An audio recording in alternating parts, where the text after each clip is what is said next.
चंदनं शीतलं लोके चंदनादपि चंद्रमः चंद्रचंदनद्वयोर्मध्ये शीतला साधु संगतिः शीतला साधु संगतिः। आज हम सब चारित्र चक्रवर्ती आचार्य शांति सागर जी को याद कर रहे हैं, उनका स्मरण कर रहे हैं। महापुरुषों का स्मरण करने से बहुत मार्गदर्शन मिलता है।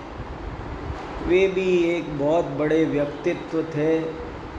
हम समय समय पर अनेक सामाजिक राजनीतिक व्यक्तित्वों का स्मरण करते हैं और उनसे शिक्षा ग्रहण करके अपने जीवन का निर्माण करते हैं।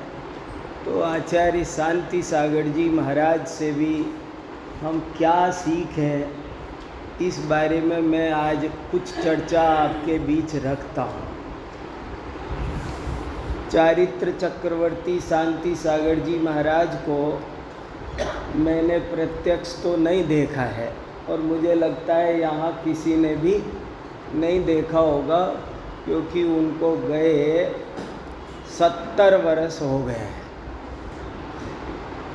कोई 70 वर्ष से ऊपर का और देखा हो तो बात हो सकती है, लेकिन आचार्य विद्यानंद जी उनके साथ 12 वर्ष रहे थे और बड़े गौरव के साथ में कहते थे कि मैं उनके साथ एक युग रहा हूँ। 12 साल का एक युग माना जाता है। तो वो कहते थे मैं उनके साथ एक युग रहा हूँ और मैंने उनसे बहुत बातें सीखी है। तो वे मुझे बहुत प्रसंग उनके सुनाया करते थे। मैं उन्हीं प्रसंगों में से कुछ बातें आपको सुनाता हूँ, क्योंकि वे प्रसंग हमारा असली मार्गदर्शन करेंगे। आपने अपने तरीके से उनको स्मरण किया ना, मैं अपने तरीके से किसी महापुरुष को स्मरण करता हूँ।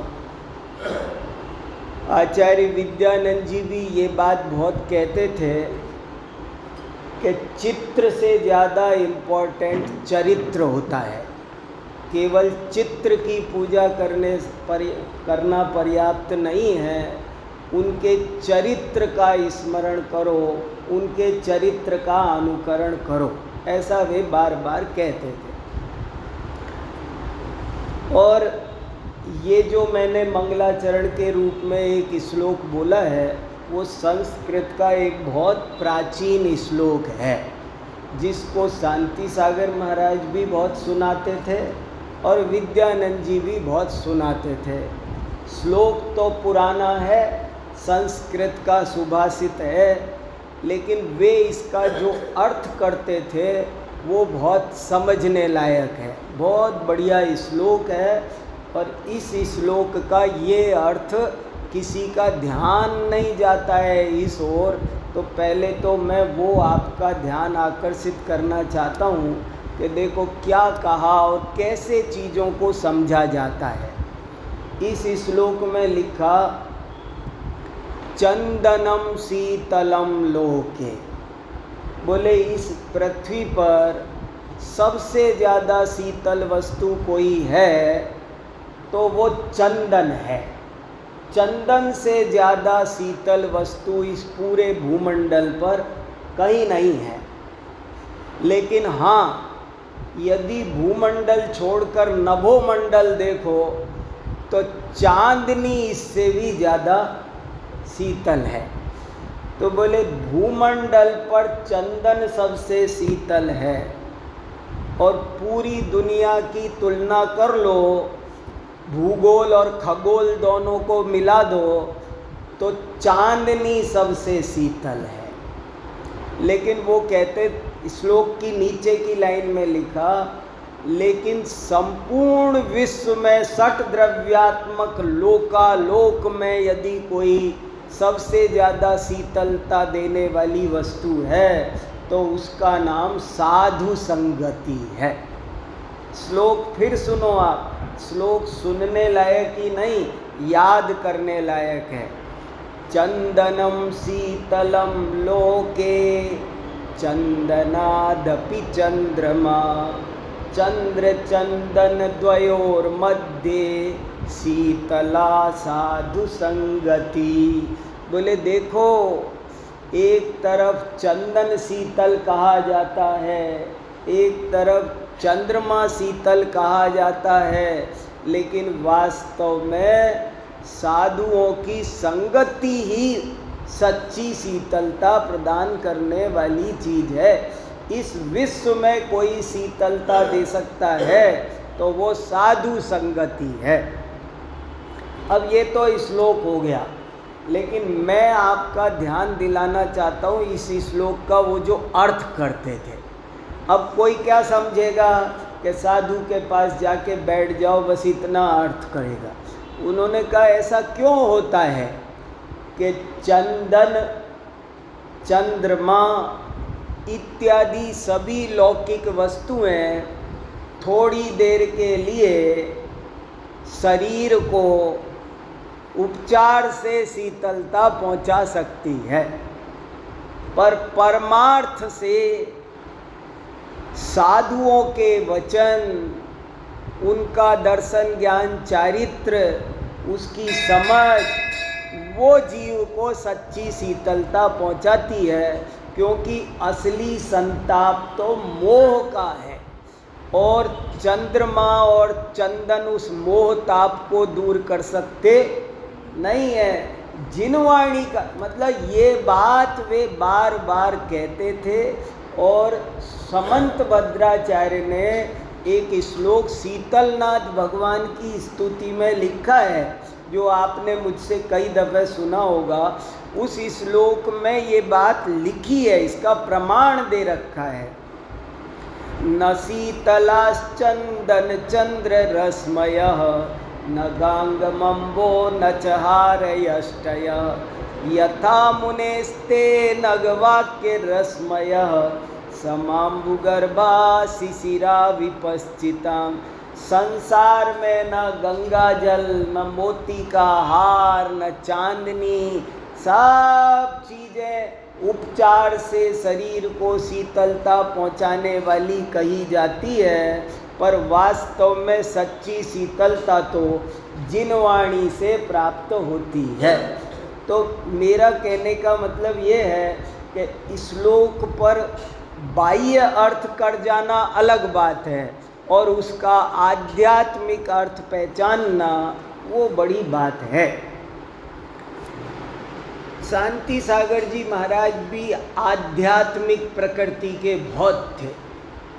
उन्होंने भी कांजी स्वामी की तरह पूरा समय सार अपने हाथ से लिखा था और समय सार पढ़ते थे बहुत। उन्होंने जगह जगह एक सेंटेंस लिखवाया, समय सार पढ़ ले जो कोई, ताहि तनाव कभी नहीं होई। दुनिया में आज जितना टेंशन फैल रहा है, तो वो कहते थे कि तुम समय सार का स्वाध्याय करो। कभी कभी कुछ लोग उनको भड़काना चाहते थे, समय सार का विरोध करना चाहते थे, समय सार नहीं पढ़ो कहना चाहते थे, लेकिन वे बार बार इस बात को स्पष्ट करते थे कि असली जैन धर्म का माल तो समय सार में है, वो नहीं पढ़ोगे तो कैसे काम चलेगा। समय सार में जो बातें लिखी है वही परमार्थ है और हमको उस पर बहुत ध्यान देना चाहिए। और इतने आध्यात्मिक थे, मैं कुछ प्रसंग सुनाऊं आपको कि जैसे अब ये जो चारित्र चक्रवर्ती नाम चलता है ना, ये उनको पसंद नहीं था। वो कहते थे चारित्र चक्रवर्ती, मैं चारित्र चक्रवर्ती हूँ, झूठी मक्खन पॉलिश मत करो। वो कहते थे मैं 3 कम 9 करोड़ मुनि महाराज में अगर लास्ट में, सबसे लास्ट में मेरा नंबर आ जाए तो मैं समझूंगा मैं भाग्यशाली हूँ। बोले मुझे चने के झाड़ पे मत चढ़ाया करो। वो तो सुमेरु चंद जी दिवाकर ने उनकी जीवनी लिखी, और उसमें उन्होंने चारित्र चक्रवर्ती हेडिंग डाला और इत्तिफाक से शांति सागर नाम के 2-3 मुनि महाराज हो गए। तो जैसे एक ही कक्षा में 2 नाम के रमेश सुरेश हो जाए तो उनके नाम के कुछ ना कुछ लगाना पड़ता है सरनेम, ऐसे ही शांति सागर नाम कहने से कौन से शांति सागर समझे जाएं, इसलिए चारित्र चक्रवर्ती नाम प्रचलन में आ गया। बल्कि वरना उनको ये बिल्कुल बहुत विनम्र थे, बहुत सज्जन थे, बहुत जिनवाणी की लघुता को जानते थे वो कि मैं क्या चीज हूँ। एक दफे की सही घटना है, दक्षिण भारत जैन सभा के लोग पदाधिकारी अध्यक्ष मंत्री सब उनके पास गए और उन्होंने कहा महाराज जी हम आपका एक अभिनंदन ग्रंथ प्रकाशित करना चाहते हैं। आज से 85 साल 90 साल पहले बोले हम आपका एक अभिनंदन ग्रंथ, उस जमाने में अभिनंदन ग्रंथ छपना अब तो फिर भी बहुत हो गए, बहुत बड़ी बात होती थी और कई लोगों के छपे, तो बोले हम आपका एक अभिनंदन ग्रंथ छपाना चाहते हैं। अब आप सुनो, शांति सागर जी की जय बोलना पूजा कर लेना मामूली बात है, लेकिन उनको समझ लेना वो बहुत बड़ी बात है। मुझे उन्होंने कई बातों में प्रभावित किया है और वो बात आपको सुना रहा हूँ। तो जब वो पहुँचे कि हम आपका अभिनंदन ग्रंथ निकालना चाहते हैं, तो उन्होंने कहा अरे भले आदमी, इसीलिए शास्त्रों में साधु को श्रावक के पास बैठने को मना किया है। बोले ये बताओ धरसेनाचार्य का अभिनंदन ग्रंथ कहाँ है? पुष्पदंत, भूत बलि, कुंद कुंद, उमा स्वामी, पूज्यपाद, समंत भद्र, अकलंक, विद्यानंदी, अमृत चंद्र, प्रभाचंद्र, किसी का अभिनंदन ग्रंथ है? तुम लोग साधु को बिगाड़ा मत करो, चुपचाप उठ के बाहर निकल जाओ यहाँ से। एक बोला महाराज हम छपा के ले आते औरों की तरह तो कैसा रहता। बोले एक सूतली भी साथ में ले आते, अपने गले में टांग लेते उसे। तुम लोग खुद भ्रष्ट हो, कसायों में डूबे हुए हो, कसाय पुष्ट करते रहते हो और साधुओं की भी कसाय पुष्ट करने का काम करते रहते हो। साधुओं के पास मत बैठा करो, वो बोले जो सुना करो, उनको सुनाने, उनसे दिशा लिया करो, उन्हें दिशा मत दिखा गया करो। आप सोच सकते हो ये बात कैसी बात है और कितनी इम्पोर्टेंट बात होगी। एक दफे किसी आदमी ने उनसे पूछा, देखो उनके प्रसंग सुनाता हूँ आपको। एक दफे एक आदमी ने उनसे पूछा, बड़ा सेठ उनके पास पहुँचा, बोले महाराज जी मेरे पास ये रुपया है, मैं 5 लाख 10 लाख ये निकाल रहा हूँ, इनको कहाँ खर्च करूँ? ये 10 लाख रुपया मेरे को निकालना है तो मैं कहाँ खर्च करूँ? उन्होंने जवाब दिया, कमाते टाइम मेरे से पूछा था क्या?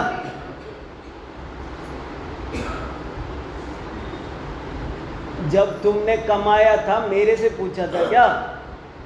उठो यहाँ से, जो जी में आए सो करो, हमको पता नहीं क्या करना है। हमसे क्या, हमसे अध्यात्म की चर्चा करो, तत्व चर्चा करो। कोई शंका समाधान जिनवाणी का नहीं समझ में आ रहा है तो पूछो, साधुओं को मत उलझाया करो। हमको क्या काम है इस बात से बताओ। अब देखो, मैं कभी कभी सोचता हूँ शांति सागर जी का स्मरण इसलिए आज के ज़माने में थोड़ा ज़रूरी लगता है कि आज जैन समाज में, खासकर साधु समाज में भी बहुत ज़्यादा शिथिलाचार और पतन आ गया है, और उस पतन को बचाने के लिए उनका स्मरण जरूरी है। कि जिनके नाम पर, जिनकी परंपरा से तुम जी रहे चल रहे हो, उनके थोड़े आदर्शों पर चलो ना। फिर उस हिम्मत बहादुरी के साथ में जीना जरूरी है ना। ऐसे बहुत प्रसंग है।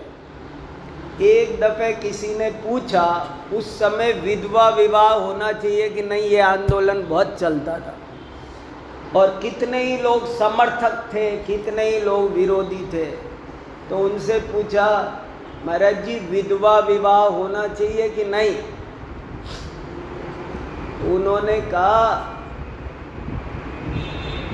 अगर मोक्ष सुख चाहिए, आत्म सुख चाहिए, जन्म मरण का अभाव करना हो तो हमसे बात करो और स्वाध्याय करो, देवशास्त्र गुरु की आराधना करो, और संसार में भटकना है तो जो मन में आए करो।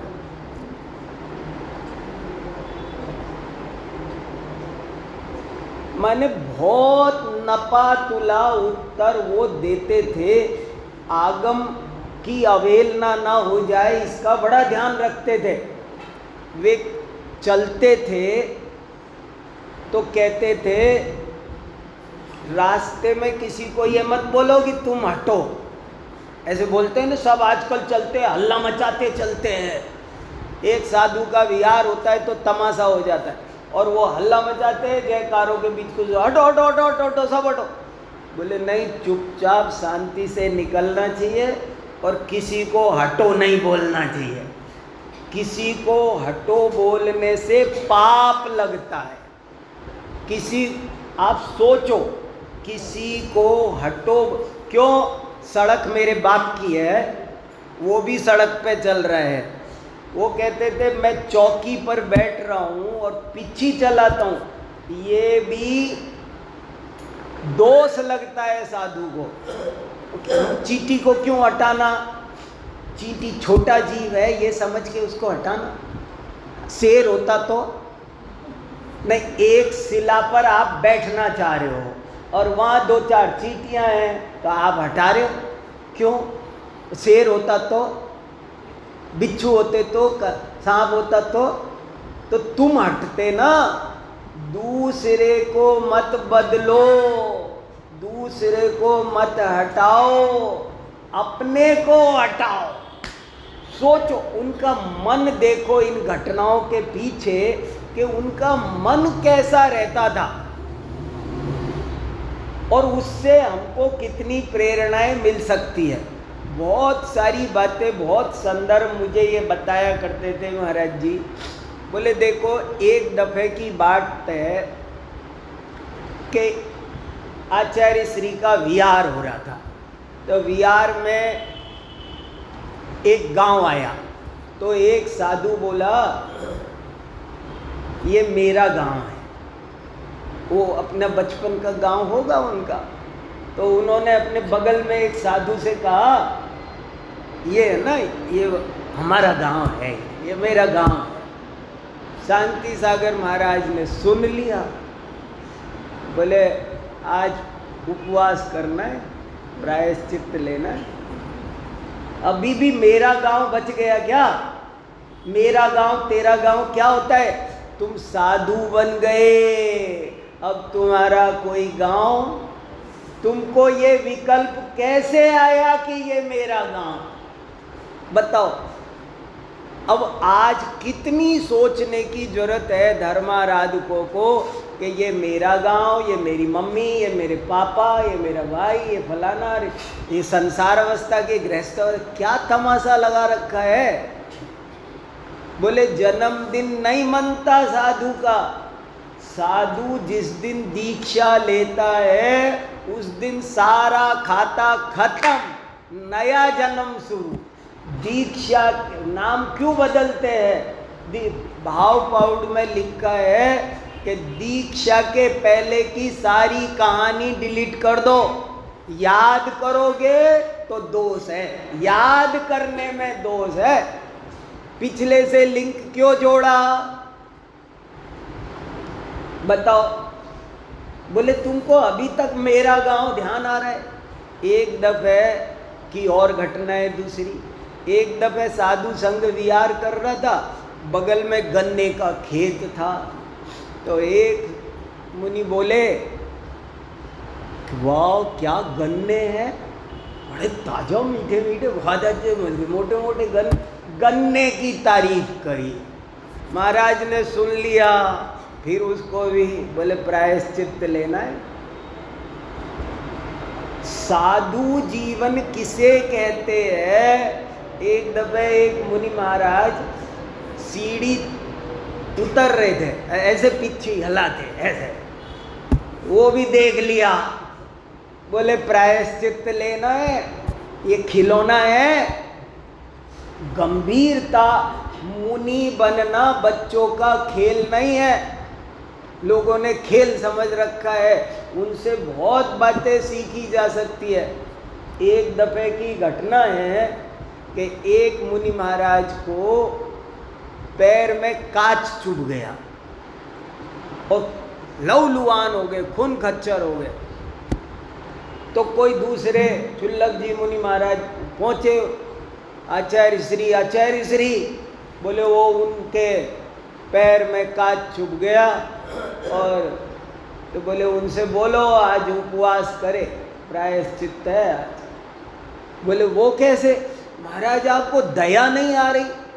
देखो उनके पैर में कांच चुभ गया और खून निकल गया, आज आपको उन पे दया आनी चाहिए ना, ढंग से खा ले दवा, नहीं आज उपवास कर।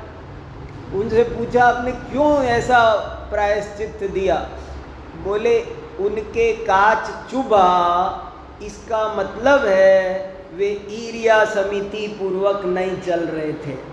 कांच तो चुभा है, लेकिन उसके पहले जो उनने सैकड़ों कदम रखे होंगे, उनमें जाने कितनी चींटियां, उस कांच की जगह चींटी होती तो, जीव जंतु होता तो। आप सोचो कि वो कैसे बोलते थे, कैसे सोचते थे। ऐसे ही कहते थे, साधु ये बोले कि अभिषेक करके गंधोदक लाओ तो उसे दोष लगता है महाव्रत में। ये नहीं, अब आजकल क्या कर रहे हैं देखो तो सही। आप शांति सागर महाराज को मनाना चाहते हो ना, याद करना चाहते हो ना, मैं आपसे पूछ रहा हूँ, अगर मनाना चाहते हो तो शिथिलाचार से बचना है कि नहीं बचना है? जो धुआंधार अंधेरा चल रहा है और रोज रात तक दिन बढ़ता चला जा रहा है, साधु का काम है आरती कराना। साधु आरती कराएंगे? साधु का काम है शांति धारा कराना, साधु का काम है एक अभिषेक करो गंधोदक लाओ। क्यों चल रहा है ये सब? और इसको हम अगर देखते हैं, साथ होते हैं, शामिल होते हैं, तो हम शांति सागर जी को मानते हैं कि नहीं मानते हैं? मुझे आपसे ये पूछना है। अगर हम शांति सागर जी को मानते हैं तो कोई भी साधु शिथिलाचारी हो तो उसके पास उठना बैठना बंद कर दो। मैं आज साफ कह रहा हूँ, रिकॉर्ड हो रहा है, दुनिया सुनेगी।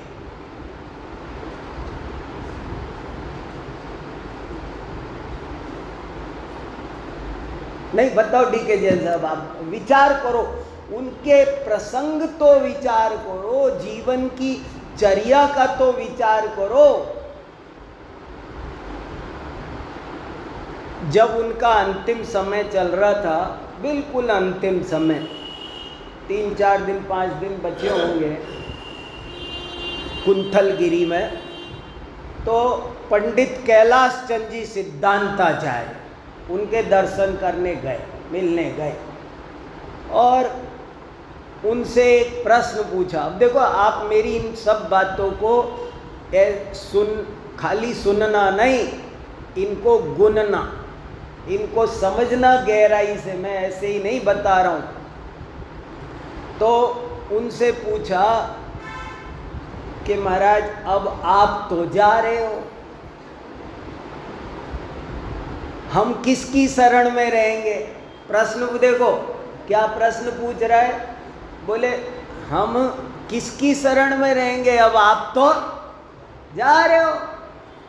पंडित फूलचंद जी, जगन मोहन लाल जी, कैलाश चंद जी ने ये प्रश्न पूछा, अरे अब आप जा रहे हो, हम किसकी शरण में रहेंगे? अब आप अंदाजा लगाओ कि हम होते तो क्या उत्तर देते, कोई और होता तो क्या उत्तर देता, तब आपको उनके उत्तरों का महत्व तो समझ में आएगा। उन्होंने उत्तर दिया, पंडित जी क्या यही शास्त्र पढ़े हो? अरे मेरे जैसे हजारों आए और गए धरती पर, अरे मैं किसकी शरण में बैठा हूँ? जिनवाणी की ही एक शरण है, अपना पंच परमेष्ठी और शुद्धात्मा ही शरण है, और कोई शरण नहीं। ये फालतू की भावुकता की बातें, बेवकूफ़ी की मत किया करो। ये अज्ञानता भरी पाखंड और आडंबरों में, बाह्य आडंबर में जैन धर्म को मत खराब करो। जिनवाणी की शरण में रहो, यही शरण। नहीं आपके बिना तो हम रोआ पीटी भावुकता जैन धर्म में भी जाने कहाँ से घुस गया।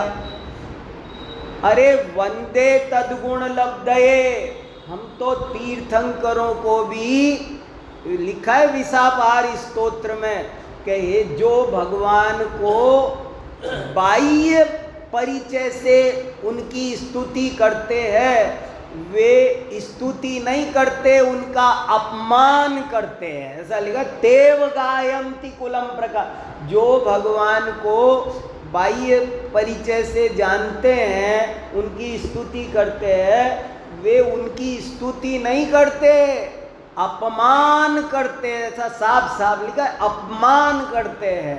अरे उनके गुणों का गान करना ही भारतीय संस्कृति है। जैन संस्कृति और भी ऊंची है। तो इन सब बातों पर हमको बहुत गहराई से विचार करना चाहिए। और देखो एक दो इसमें संस्मरण और सुनाता हूँ आपको कि देखो, एक दफे श्वेतांबर दिगंबर एक साथ बैठे थे, तो शांति सागर महाराज भी बैठे थे। तो श्वेतांबर साधु ने पूछा, आप हमको क्या समझते हो? लगा कि दिगंबर हैं ये और हमको तुच्छ समझते हैं, कुछ बुरा भला कहेंगे कि हम तुमको ये। लेकिन देखो उनके उत्तर बहुत नपे तुले और समझदारी के उत्तर होते थे। बोले आप हमको क्या समझते हो? कौन पूछ रहा है? एक श्वेतांबर साधु। और उन्होंने उत्तर दिया, हम आपको अपना छोटा भाई समझते हैं।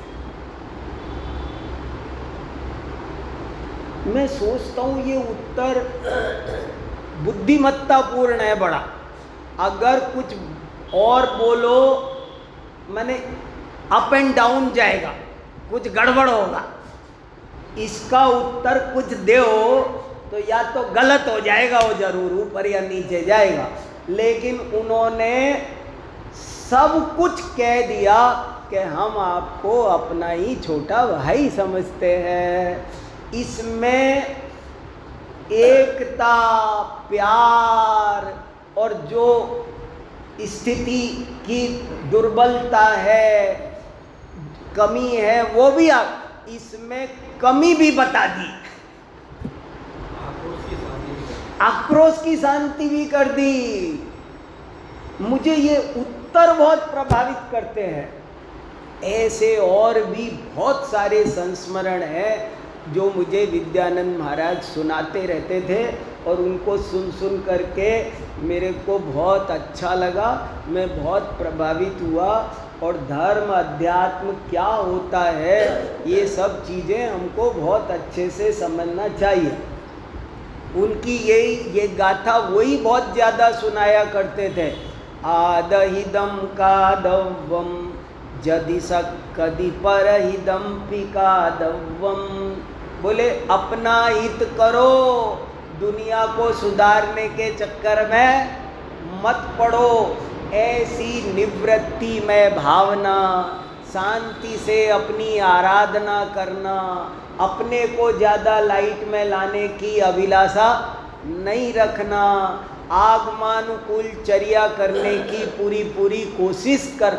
मुझे आदमी तब जम जाता है जो कोशिश तो करे, कोशिश भी ना करे, जितना सुधर सकता है उतना तो सुधरे।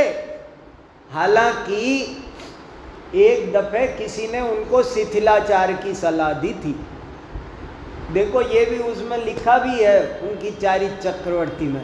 किसी ने उनसे कहा महाराज जी अब तो चलने दो, ये थोड़ा बहुत थोड़ी सी ये चीज़ें तो स्वीकार करो, जमाना बहुत बदल गया है, जमाना बहुत बदल गया है, ये लॉजिक दिया। तो उन्होंने उत्तर दिया क्या जमाना बदल गया?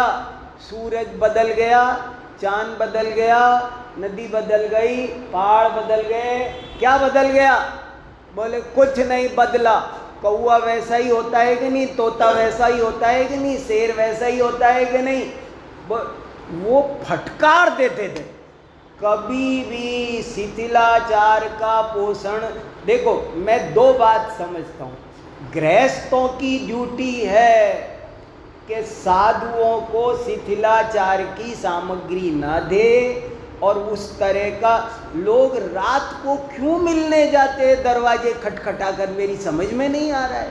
मैं बहुत देख रहा हूँ, जगह जगह तमाशे देख रहा हूँ, ये क्या हो रहा है? वो महापाप करते हैं जो साधुओं को शिथिलाचार में लगाते हैं, और उससे जैन धर्म का पतन हो रहा है। साधुओं के पास बहुत विवेक के साथ में जाना चाहिए।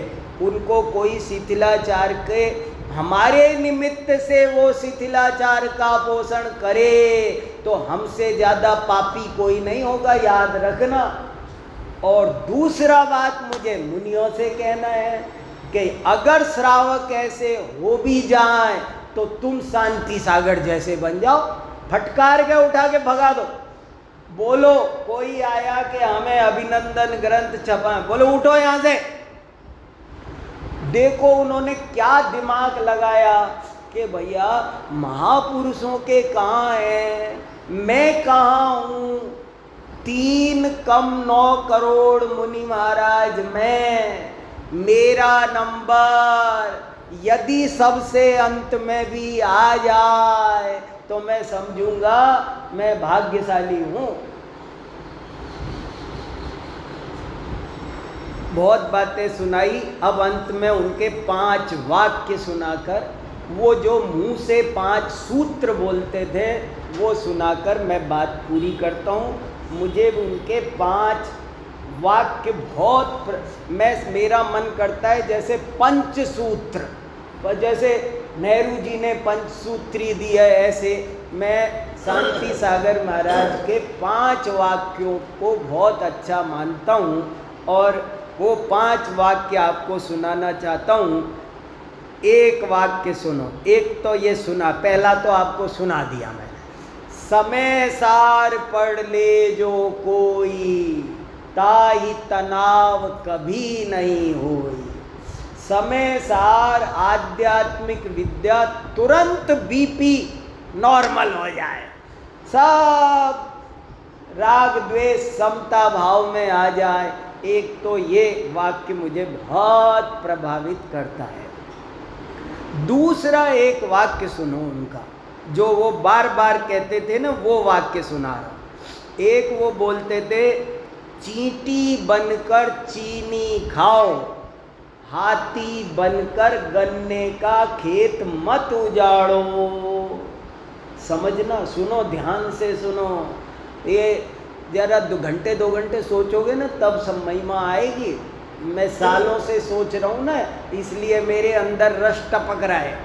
क्या कहा कहते थे वो, चींटी बनकर चीनी खाओ, हाथी बनकर गन्ने का खेत मत उजाड़ो।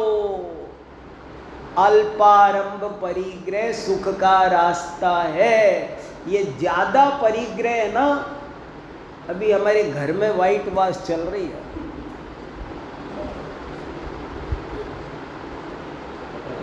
मैंने कहा आधा परिग्रह तो निकाह फेंक दो सारा। आजकल पता है आपको, जापान में एक ट्रेंड चल रहा है, मिनिमलिज्म, न्यूनतावाद। जापान में हर आदमी एक दूसरे से इस बात पे कंपटीशन कर रहा है कि तुम्हारे पास कितना कम है, तुम कितने कम में जी रहे हो। जो चीज साल भर से काम में नहीं आई घर में, उसे फेंक दो।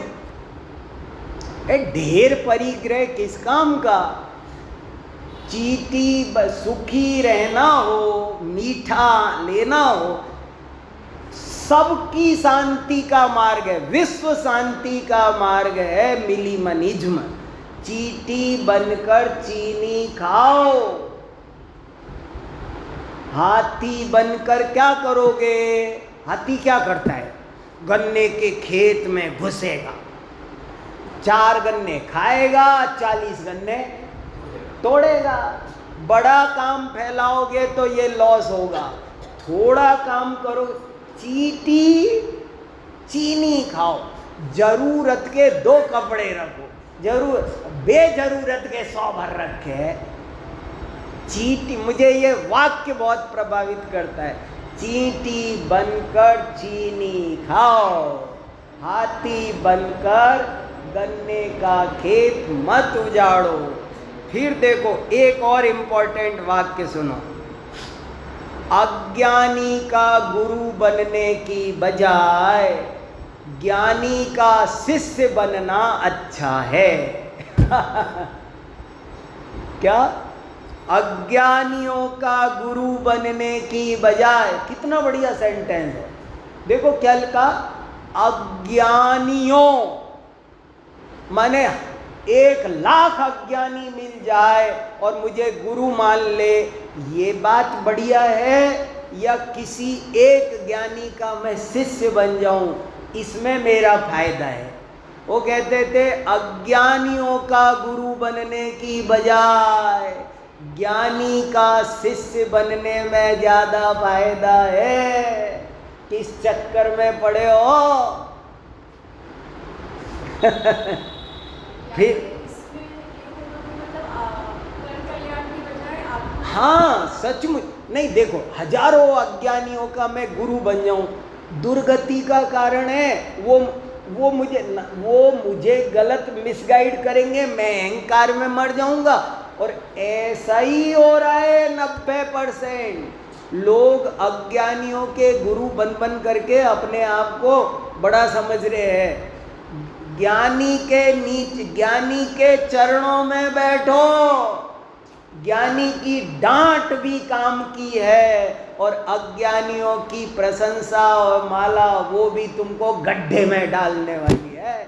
बच के रहो, खतरनाक। तो मुझे ये लाइन कैसे बोलते थे वो, ये वाक्य बार बार बोलते थे, और विद्यानंद महाराज मुझे जब देखो तब सुनाते थे, तो मुझे रट गए, याद हो गए वो। अज्ञानियों का गुरु बनने की बजाय ज्ञानी का शिष्य बनना अच्छा है। चींटी बनकर चीनी खाओ, हाथी बनकर गन्ने का खेत मत उजाड़ो। और एक वाक्य सुनो, बहुत जोरदार, नग बनना हो तो सोने जैसे लोगों के बीच बैठा करो। समझ में आया? छोटा सा वाक्य लेकिन बहुत दमदार है। जैसे ये नग, ये अंगूठी है, इसमें नग लगे हैं। ये नग कहाँ लगते हैं? नग कहाँ लगते? लोहे में लगेंगे? लोहे की अंगूठी में नग लगते हैं? नहीं। अगर नग लगेंगे तो बाहर में आवरण सोने का चाहिए। ऐसे ही तुम्हें जिंदगी में हीरा बनना हो तो संगति बढ़िया होनी चाहिए। जिंदगी का सारा दारो मदार संगति पर है। जिसकी संगति खराब है उसका बट्टा ढार है। और आखिरी वाक्य इसी से रिलेटेड है। वो कहते थे गौशाला खाली रहे तो चलेगा, पर मरखनी गाय कभी मत पालना। मरखनी गाय समझ गए? सींग मारने वाली। बोले सींग गौशाला, देखो इसमें ये व्यंजना है, बड़े साहित्यिक वाक्य है ये। बोले गौशाला कहते हैं ना, टोंट कर रहे, टोंट है ये। गौशाला, गौशाला समझ गए? पहले हर घर में, हमारे घर में भी पहले वो पीछे वो थी, तो बोले गौशाला खाली रहे तो चलेगा, एक भी गाय ना हो तो चलेगा, मगर सींग मारने वाली गाय मत पालना।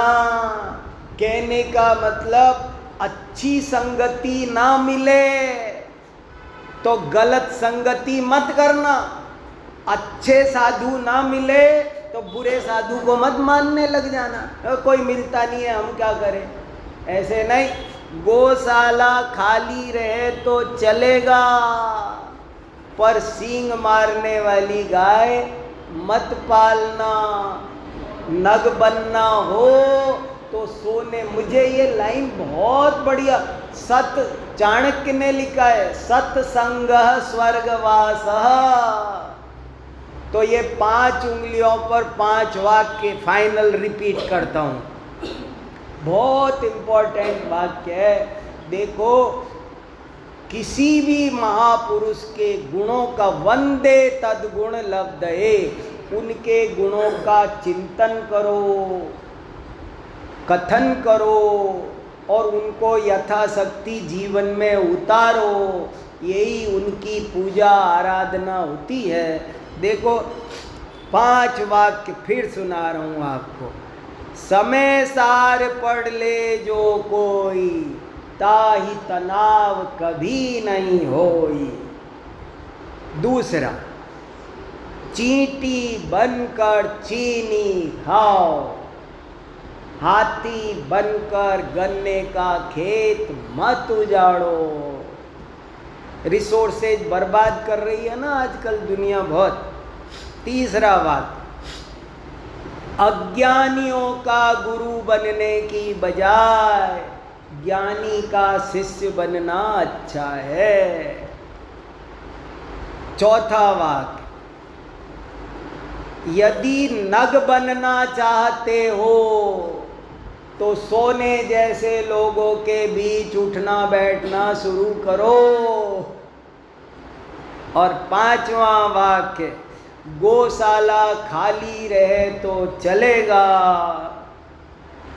पर सींग मारने वाली गाय कभी मत पालना, कुसंगति कभी मत करना।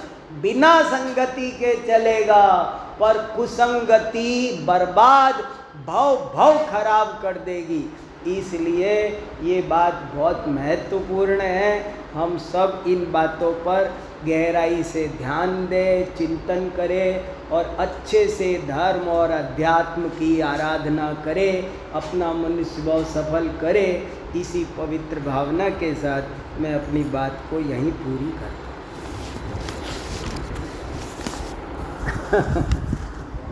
हूँ।